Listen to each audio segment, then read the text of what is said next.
Hi, Darren. Hi, good morning, Darris. How are you doing on this morning?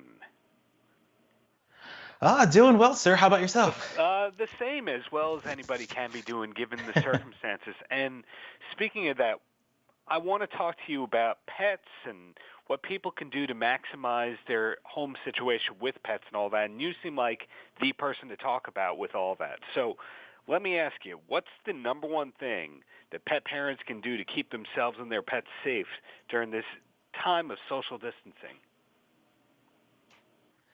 Absolutely. So we are all experiencing somewhat of a new norm. We're learning as we go every single day, but we also have to remember our pets are learning along with us. So keeping your pets happy, healthy, and busy during this time is going to be really important. And of course, maintaining the health and wellness routine, not only for you, but also for them as well. One thing you want to keep in mind is our pets are probably not getting the same amount of physical exercise and mental stimulation as they usually might be getting. So keeping in mind that you want to provide them with fun interactive toys and ways to keep them busy as well. But going back to health and wellness, if you have any concerns whatsoever in regards to that, we certainly recommend you reach out to your veterinarian. You make a very good point that the pets are learning just like we are. But a lot of us are dealing with limited resources at home, given that that's where we're spending just about all of our time. So how do you think that pet parents can achieve that kind of mental stimulation with their pets, given these limited resources? Absolutely. So certainly thinking outside of the box, if you will, can be really helpful. So speaking of box, I strongly recommend what you do is actually collect all of your dogs and cats toys, collect them all, and put it in a box. And aside from confusing them, one thing you're actually going to be able to do is potentially reintroduce those toys one at a time. Now, what this does, it creates a whole new toy for them. So that's another way for you to stretch out some of the toys that you currently have. Also, too, when you think about toys that are fun for dogs, tug-of-war toys, plush toys, treat dispensing toys are really helpful.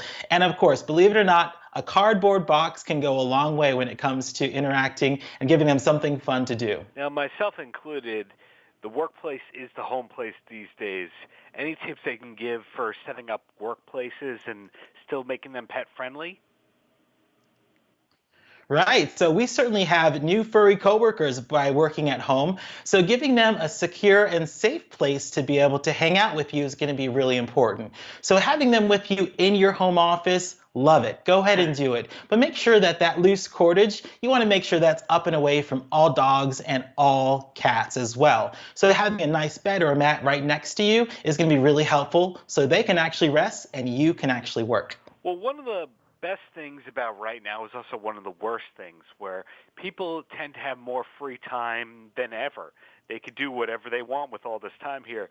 Is there anything that you can recommend that animal lovers that are looking to give back do with all this time? Absolutely. So one thing's for sure, animal welfare organizations and shelters in your communities, they are not immune to the impacts of COVID-19. In fact, some are experiencing an influx of animals coming through their doors, staffing shortages, and in some cases, unfortunately, shutting down altogether. So fostering an adoption can be a phenomenal way for you to make your positive impact, or you can also donate directly to your shelters. Well, where can people get more information on this great information that you're giving us? So for pet parents looking for more information on training tips and how to keep your pups and kitty cats happy and healthy at home, can visit our website at petco.com. But if you're looking for information on how to adopt and or foster, you can visit petcofoundation.org. Darris, thank you so much for your time. Keep up the great work you're doing. Thank you, sir. Have a great day and stay Take care. safe.